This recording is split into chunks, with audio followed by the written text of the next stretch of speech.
Oh, come, Emmanuel,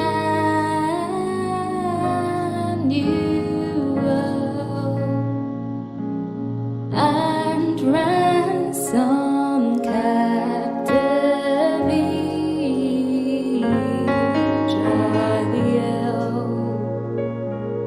that mourns lonely exile until the Son of God appears.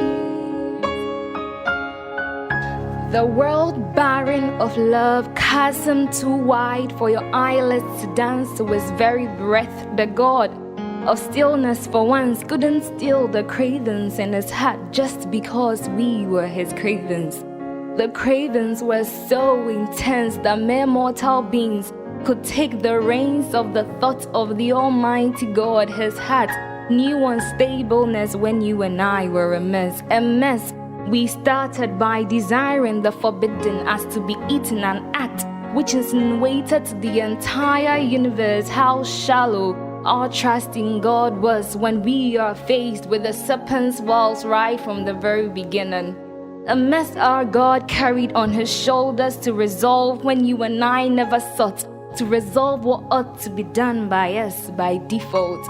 Messing with our mess, a salvation plan devoid of any aftermath was patiently, carefully, and lovingly crafted by God to rescue you and I from our very own mess. Fist unclenched, the very hands that had spun the entire universe into existence and exquisitely created mortals who gulped down the deceits of the serpents opened up as the unexpected gifting took place. Gifting the world with such a gift as the sun, who later experienced a disfigurement where the sun rays were a torture at some point. The sun, whose countenance in majesty far exceeded that of the sun, couldn't stand the sun rays at some point. God's palms open to humanity for these tiny hands of men to have a grasp of God's priceless gift to humanity. Yet men thrusting to God a dagger as the sun's palms were pierced with nails that couldn't nail down his love for you and I.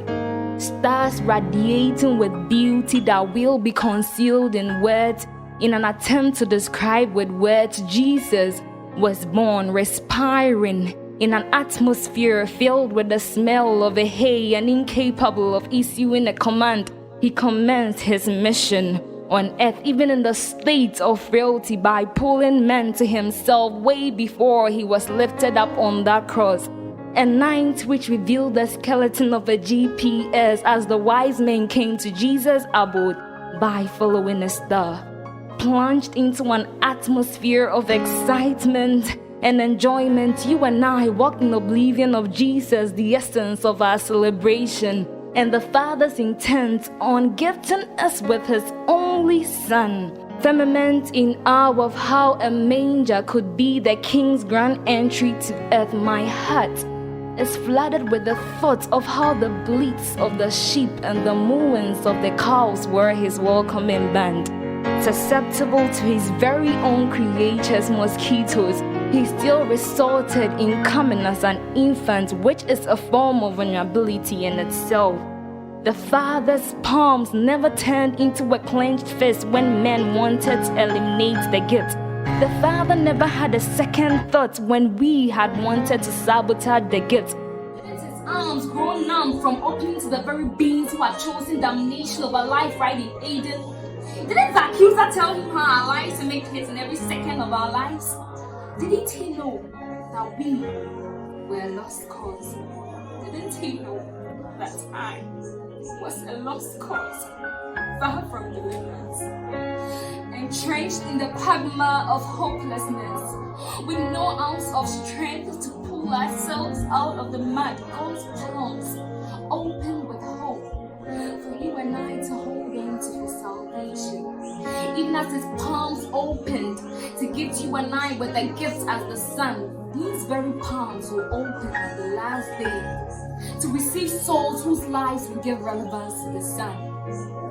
In this season of decking halls with bowls of hope, let our hearts be decked with the thoughts of being received into His arms, even as He gifted us with the gifts as Jesus. Thank you. Oh, come, Emmanuel,